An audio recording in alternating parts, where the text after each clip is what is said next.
Hello people, कैसे आप सभी लोग? Operating absolutely fine. आइएगा, हमने जीएसटी के अंदर तो रिफंड देखा हुआ है, आइए कस्टम के अंदर रिफंड होता क्या है, किस तरीके से काम आता है ये रिफंड, इसके बारे में देखते हैं। ठीक है, पूरा फोकस आपका सामने होना चाहिए स्क्रीन के ऊपर। ध्यान दीजिए, जो जो चीजें समझा रहा हूं पूरा फोकस करके समझने पे फोकस करिएगा। आपको चाहिए तो आप बीच में पॉज करके उसको प्रॉपरली एक बार डिटेल में रीड आउट भी कर सकते हो, डिपेंडिंग अपॉन आपका एग्जाम कब है उस तरीके से। ठीक है, चलिए okay let's go. So refund under customs की बात करते हैं। देखिए, आप इंपोर्ट करोगे, आप एक्सपोर्ट करोगे, तब लगेगा customs, right? As on date when we are talking about in 2024 2025 export के ऊपर तो टैक्स है नहीं, सिर्फ इंपोर्ट के ऊपर टैक्स है।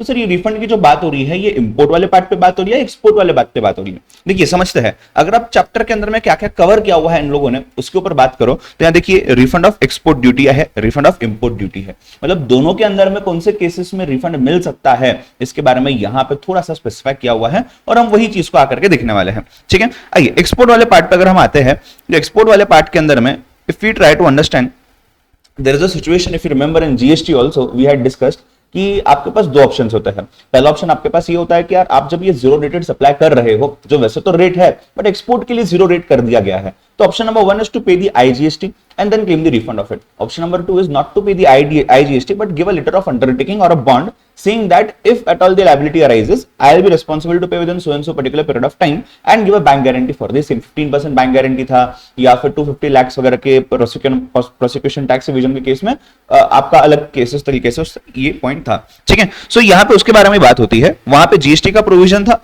जो आईजीएसटी के बारे में बात करता था, यहाँ पे उसी में कस्टम का प्रोविजन था। कस्टम का प्रोविजन क्या बोलता है यहाँ पे ध्यान दीजिएगा। Duty paid on exported goods can be claimed as a refund in a case of combined reading of the following, मतलब सब and वाले provisions है। Goods are returned to such a person otherwise than by resale. Goods are re-imported within 1 year from the date of exportation. An application for refund has been made before the expiry of 6 months from the date on which custom officer makes the order for importation. आप export कर रहे हो, ठीक है, goods are return to such person otherwise than by way of resale. Resale नहीं करना है, ऐसे रिटर्न कर दिया, उस केस में हम रिफंड मांग सकते हैं, हाँ, बट रिफंड के लिए स्पेसिफिक एप्लीकेशन करना पड़ेगा। और गुड्स आर री imported with in a period of 1 year, उस केस में आपको क्या मिल जाएगा सर? रिफंड मिल जाएगा। कस्टम ड्यूटी लगेगा क्या? नहीं लगेगा।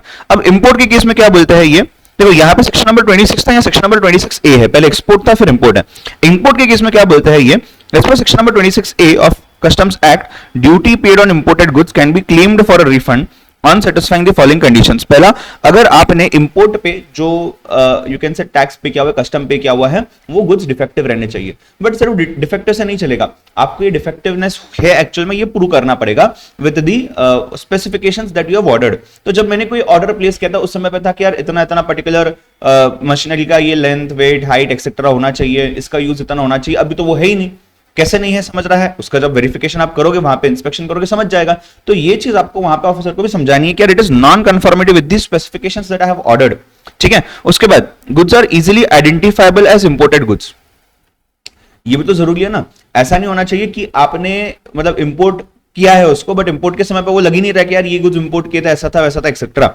No drawback claim is made. देखो, अगर आपने ड्यूटी ड्रॉबैक क्लेम किया हुआ है, हमने ड्यूटी ड्रॉबैक चैप्टर के अंदर देखा हुआ है, ड्यूटी ड्रॉबैक अगर आपने किया हुआ है तो उस केस में सिंपल सा प्रोविजन लग जाएगा कि यार आपको और कोई बेनिफिट नहीं मिलेगा। क्यों? आपको ड्यूटी ड्रॉबैक का बेनिफिट ऑलरेडी मिल चुका है। आपने जब ड्यूटी ड्रॉबैक ले ही लिया है, आपने ड्यूटी भराई नहीं, तो रिफंड किस बात का मांग रहे हो? रिफंड तो तब मिलेगा जब आपको ड्रॉबैक नहीं मिल रहा है। समझ रहे हो क्या? Right, activities carried out after inspection, after importation, right. तो गुड्स को आपने क्या कर दिया? एक्सपोर्ट कर दिया। Importer relinquishes his title, right. Such goods are destroyed और रेंडर्ड कमर्शियली वैल्यूलेस, उसकी कुछ वैल्यू नहीं है, उस केस में आप एप्लीकेशन बनाइए from the before the expiry of 6 months बोल सकते हो आप। उस केस में आप क्या कर सकते हो? आप यहां पर रिफंड मांग सकते हो। बट ध्यान दीजिए, ये जो डी पॉइंट है इसमें बहुत सारे इंपॉर्टेंट पॉइंट्स कवर हो सकते हैं। जैसे कि पॉइंट नंबर 1, आपने इंपोर्ट किया इसलिए कि एक्सपोर्ट करना है, ठीक है ना। इंपोर्ट किया इसलिए जब एक्सपोर्ट करना है। अब आप एक्सपोर्ट नहीं कर रहे हो इंपोर्ट करने बाद, तो आप ये वाले क्वालिफिकेशन में नहीं आते हो। अगर आपने एक्सपोर्ट किया है और आप इंपोर्ट कर रहे हो सिर्फ एक्सपोर्ट करने के लिए, in that case you are export oriented unit in that sense, तो ये आपको मिल सकता है। इंपोर्टर बोलता है यार ये गुड्स मेरे है ही नहीं। अगर आप गुड्स का टाइटल ही क्लेम नहीं करते हो, अगर आप गुड्स का ओनरशिप ही क्लेम नहीं करते हो, तो there is an option you can avoid paying custom duty on that. यहाँ तीसरा, जो गुड्स आपने इंपोर्ट कर लिए हुए हैं, इसको आप मार्केट में सेल ही नहीं कर पाते, उसकी वैल्यू है ही नहीं मार्केट में, उस केस के अंदर भी क्या हो जाएगा?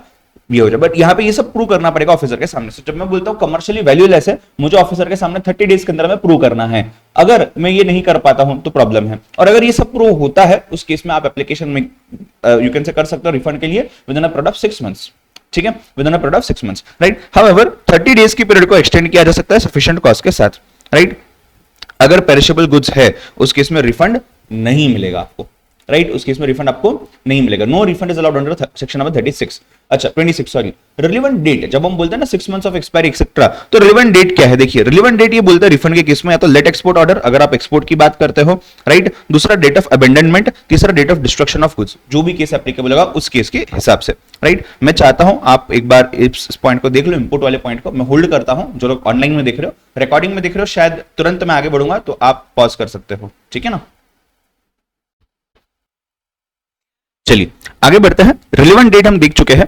अब claim for refund of duty, exactly claim करना कैसे है, कौन से तरीके से क्लेम करना है, क्या करना है। देखिए ये क्या बोलते हैं, refund of duty and imported और एक्सपोर्टेड गुड्स। जो भी हम ऊपर कंडीशंस देख के आए वो कंडीशंस 26 और 26A की ये कंडीशंस फॉलो होने के बाद you can claim the refund in excess of what was actually payable.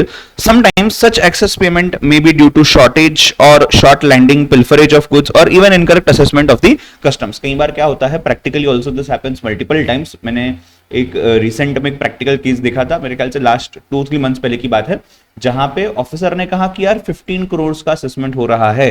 Importer ने कहा मैंने जब इंपोर्ट ही किया है 13 करोड़ के वैल्यूएशन का, तो आपको एक्स्ट्रा स्टॉक कैसे दिख रहा है? तो उन्होंने बोला नहीं एक्स्ट्रा है, आप आके चेक कर लो। तो ये चेक करने गए तो उनको चेक करने दिया नहीं, बोल दिया 15 करोड़ रुपए भर दो। अब 15 करोड़ रुपए भरने बाद जब हमने कस्टडी ले ली पूरे मटेरियल की, तब वेरीफाई किया उनके ही सामने कस्टम ऑफिसर के प्रेजेंस में, पता चला तो 13 करोड़ का ये कुछ तो गड़बड़ हुई है। कोई दिक्कत नहीं है, ऑफिसर ने बोला मैं रिफंड दे दूंगा, ऐसे एप्लीकेशन कर दो। तो मोस्टली इनकरेक्ट असेसमेंट भी होता है and it is not that ये इंटेंशनली करते हैं वो लोग, ऐसा भी नहीं है, कई बार हो जाता है जेन्युइनली, क्योंकि एक काम नहीं है वो 10 चीजें आप चेक करते बैठो तो उसमें एक हाथ कंटेनर में गड़बड़ हो सकती है, right. In such case, any excess interest has been paid by the importer, etc., can also be claimed as refund, right? So it is not just the tax or the duty. You can also claim the interest component, but penalty वगैरह कहीं कुछ बोला नहीं है. Consequence of duty involved is less than 100 rupees. ठीक है, irrelevant for the purpose of exam and irrelevant for the practical purpose also. There is no refund in these particular cases. एक अमन medical products limited का दिल्ली का judgement है 2010 का, जहां पे इन्होंने क्या कहा था, a refund claim can be made if the payment of higher duty and interest in ignorance of a notification which allowed payment of duty at a concessional rate even if there was no assessment order and the payment has not been made pursuant to assessment order. In that case, duty paid without an assessment order, it means refund claim can be filed under this particular section even if payment has been made pursuant to such assessment order. तो assessment order के basis पे आपने payment किया है, refund मांग सकते हो। बिना असेसमेंट ऑर्डर के आपने पेमेंट किया है, आप सिर्फ रिफंड मांग सकते हो, ठीक है। चलिए, attested Xerox copy of JAR7 sufficient grounds for claiming refund. Refund can not be denied purely saying that कि आपको अटेस्टेड कॉपी ही प्रेजेंट करनी है, राइट। एक चलान होता है जिस चलान के थ्रू आप पैसा पेमेंट करते हो, तो उसका अटेस्टेशन लगता है यूजुअली। ये बोलते नहीं, ये एक अकेला रीजन नहीं हो सकता। अगर उनके पास यानी कि एसएससी के पास, टैक्स पेयर के पास वो चलान का कॉपी है, जेरॉक्स है, ओरिजिनल नहीं है, कोई दिक्कत नहीं है, आप उसके बेसिस पे भी कर सकते हो। ये क्लेरिफिकेशन दिया हुआ है 2002 के अंदर में, ठीक है। A simple letter from the person who made the deposit requesting for return of the amount along with the appellate order and the attested Xerox copy रहा तो भी सफिशिएंट है। इसके बेसिस पे आपने क्या करना चाहिए, रिफंड दे देना चाहिए, ठीक है। तो ये नोटिफिकेशन आ गया था, केरला हाईकोर्ट ने इसको 2010 के अंदर में स्पेसिफिकली बता भी दिया था, ठीक है। आइए अनदर इंपॉर्टेंट पार्ट जिसके ऊपर एग्जाम में, खास करके सीए में फाइनल लेवल पे इसके ऊपर एग्जाम में क्वेश्चंस पूछे जाते हैं, क्या है, time limit for claiming the refund. Person कौन क्लेम कर सकता है, उसके बाद क्या टाइम लिमिट है और उसके कुछ रिमार्क्स है। एज एन इंडिविजुअल, जब मैंने कुछ इंपोर्ट किए हुए हैं मेरे पर्सनल यूज के लिए, गवर्नमेंट कोई हो गया उनके लिए, educational institute, research institute, charitable institute या हॉस्पिटल, और इंडिविजुअल बिजनेस यूज के लिए जहां पे कंपनीज हैं या फर्म्स हैं, ठीक है। सो उसके बाद एप्लीकेशन, अच्छा ये थोड़ा सा रिलैक्स्ड वाला पोर्शन लग रहा है, ये बिजनेस वाला पोर्शन लग रहा है मेनली। तो ये पर्सनल हो गया, ये बिजनेस हो गया, ऐसे मैं इसको डिफरेंशिएट कर रहा हूं अपने कन्वीनियंस के लिए, ठीक है। So application can be made before the expiry of 1 year from the date of payment. यहां पे भी application to be made before expiry of 1 year from the date of payment of duty and interest. Sir तो दोनों भी चीजें same है ना, क्या डिफरेंस है? डिफरेंस यहां है, application has to be filed before assistant commissioner और डेप्यूटी कमिश्नर, यहां पे फाइल बिफोर असिस्टेंट। सर तो दिक्कत क्या है, कुछ डिफरेंस है क्या इसके अंदर में? नहीं, कुछ भी डिफरेंस नहीं है, ठीक है। आप अगर देख पा रहे हो सब कुछ चीज आपको सेम दिखाई दे रही है। एक बार इसको चेक कर लिए, इंटरेस्ट ऑन डिलेड रिफंड पे जाता हूं, इसके बाद यहां तक हो गया है तो वन टाइप करिए।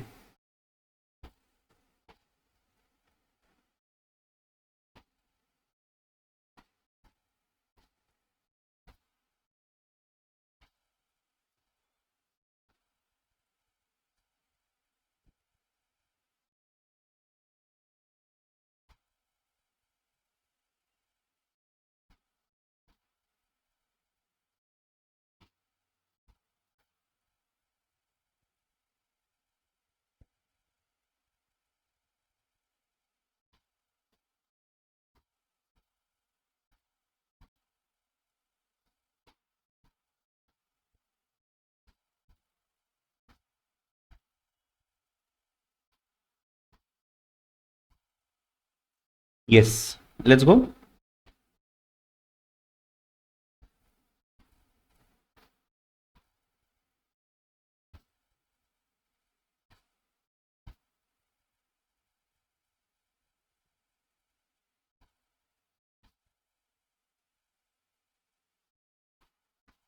इंटरेस्ट ऑन डिलेड रिफंड्स की बात करते हैं। आइए, क्या बोलते हैं ये कि इंटरेस्ट तो मिल जाएगा, ये तो हमने ऊपर भी देख लिया था, सेक्शन 26 के अंदर भी था, 26 ए के अंदर भी स्पेसिफिकली लिखा हुआ था, राइट। और 27 की हमने बात कर ली है, तो कहीं भी ऐसा नहीं लिखा है कि इंटरेस्ट नहीं मिलेगा।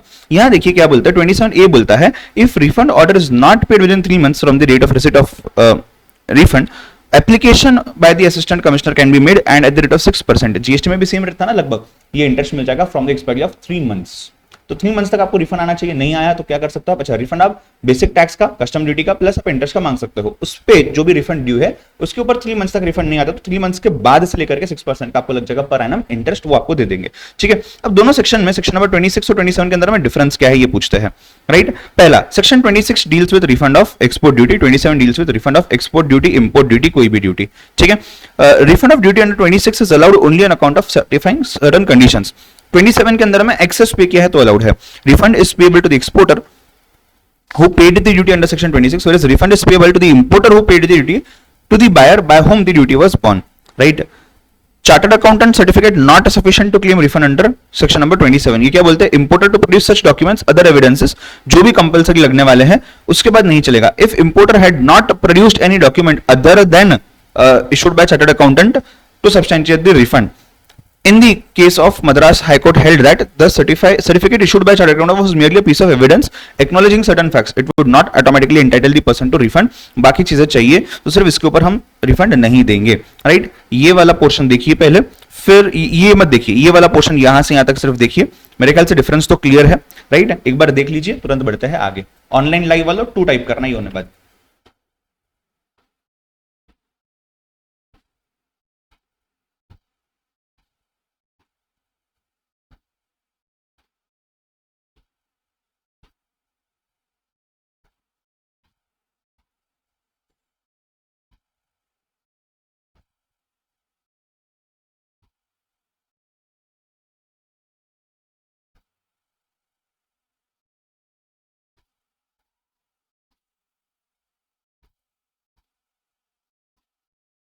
ठीक है, 26 27 का डिफरेंस डन है।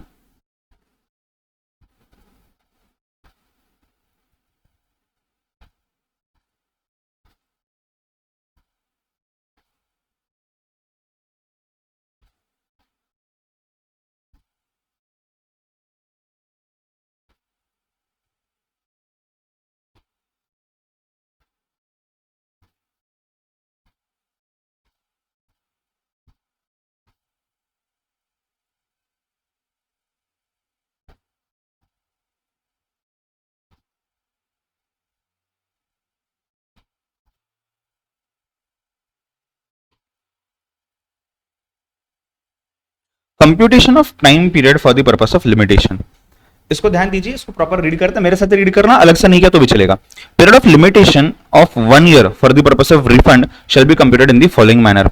कैसे कंप्यूट करेंगे, in case of goods which are exempt from payment of tax by special order given by the government under the customs act, the limitation of 1 year shall be computed from the date of issue of such order, where the duty becomes refundable as a consequence of any judgment। देखिए ये special order के basis पे है, ये कोई judgement के basis पे है। Limitation of 1 year shall be computed from the date of such judgment. ठीक है, उसके बाद if the duty when the duty is provisionally paid under section number 18, limitation of 1 year shall be computed from date of such adjustment of duty after final assessment thereof and reassessment case में from the date of reassessment. तो बहुत simple था, बहुत common sense था। ठीक है, चलिए chapter को खत्म करने से पहले आइए चेक करिए पूरा समरी जो हमने अभी तक देखा है। पहले आप देखिए एक बार, फिर चाहिए तो मैं गो थ्रू करवाता हूं। Come on quick.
देखिए क्या क्या सब वही बातें पूछी हुई है, सब वही बातें बताई हुई है यहाँ पे कि आपको रिफंड नहीं मिलेगा अगर 100 रुपीज से कम है तो, राइट। फिर 26 है, 26A है और 27 है। 26 क्या बोलता है, रिफंड तब मिलेगा जब आप रीसेल करने के बिना रिटर्न कर रहे हो, आप इंपोर्ट करो 1 ईयर के अंदर में, आप एप्लीकेशन करो before expiry of 6 months. Imported के केस में क्या बोलते हैं ये, अगर आप रिलिंक्विश करते हो राइट तो भी मिल जाएगा, गुड्स को एक्सपोर्ट करते हो तो भी मिल जाएगा, डिस्ट्रॉय हो चुके हैं लेस देन 30 डेज क्लियरेंस में तो भी मिल जाएगा, राइट। एंड डिफेक्टिव हो जाएंगे, इजिली आइडेंटिफाइबल होने चाहिए, ड्रॉबैक क्लेम नहीं करना चाहिए आपने, तो आप 6 मंथ्स पहले रिलेवेंट डेट के अप्लाई कर सकते हो। 27 बोलता है दैट रिफंड ऑफ इंपोर्ट और export duty due to excess payment और शॉर्टेज और short landing etcetera pilferage incorrect assessment के केस में किया जा सकता है 1 ईयर के अंदर में, ठीक है। यही पूरी चीज हम देख करके आए हैं, right. Now how do you apply for the refund, ये क्या बोलते हैं, एप्लीकेशन शैल बी मेड, किसको एप्लीकेशन करना है, असिस्टेंट कमिश्नर को करना है और डिप्टी कमिश्नर को करना है जिनका जुरिस्डिक्शन है आपके केस में, right. Application shall be scrutinized for its completeness by the proper officer और उसके बाद वो acknowledgement दे देगा आपको and within 10 working days of receipt of the application ये करना है, right। where on scrutiny however application is found to be incomplete तो वो आपको क्या करेगा, within 10 days में आपको एक नोटिस भेज देगा या रिटर्न करेगा डेफिशिएंसी के साथ और आपको बोलेगा डेफिशिएंसी को आपने यू कैन से करेक्ट करके भेजना है, right. Processing of a refund claim, the application of refund is found to be complete in all the aspects, अगर तो ही ये रिफंड के लिए आगे बढ़ेगा, अदरवाइज इसके ऊपर रिफंड नहीं मिलेगा, ये आपको वापस दोबारा भेज दिया जाएगा, राइट। चलिए उसके बाद यहां पे देखिए ये वाला point, however third point, however in view of the provisions of unjust enrichment enshrined by the customs act the amount found refundable has to be transferred to consumer welfare fund only in the following situations: the amount of duty and interest found refundable instead of being credited to the consumer welfare fund is paid to the applicant in cases if importer has not passed on the incidence of tax, if imports were made by individual for his personal use, if the buyer who has borne the duty has not passed the incidence of tax to the next person to whom he has sold, if amount is found refundable relates to export duty paid in case of section number 26, if amount relates to drawback of duty, if the duty or interest was borne by class of applicants where government has given the order in a particular notified case, ठीक है। मैं यहां एक second hold कर रहा हूं, आप इसको देखना चाहो तो देख लो।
जी आइए आगे बढ़ते हैं। पॉइंट नंबर 2 देखिएगा, इंटरेस्ट ऑन डिलेड रिफंड की हमने बात की थी अभी थोड़ी देर पहले कि आपको 3 मंथ्स के अंदर अगर नहीं मिलता तो उसके बाद से आपको 6% का रिफंड मिल सकता है, ठीक है। यहां क्या बोलता है देखिएगा, in case any duty ordered to be refunded is not refunded within a period of 3 months from the date of receipt, and interest of 15% is to be paid to the applicant.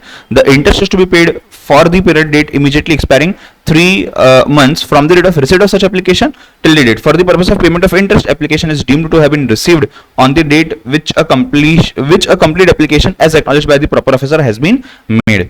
ठीक है, चलिए आइए आगे बढ़ते हैं।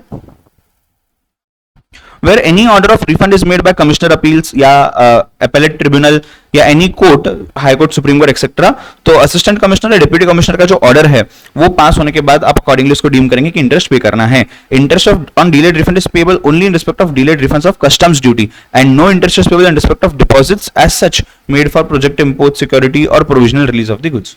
आपको जो import किया है उसके रिगार्डिंग ही, कस्टम ड्यूटी के रिगार्डिंग ही आपको रिफंड मिलेगा, उसके अलावा रिफंड नहीं मिल सकता है, ठीक है। आई होप यहां तक बात क्लियर है, कोई डाउट यहां तक सर?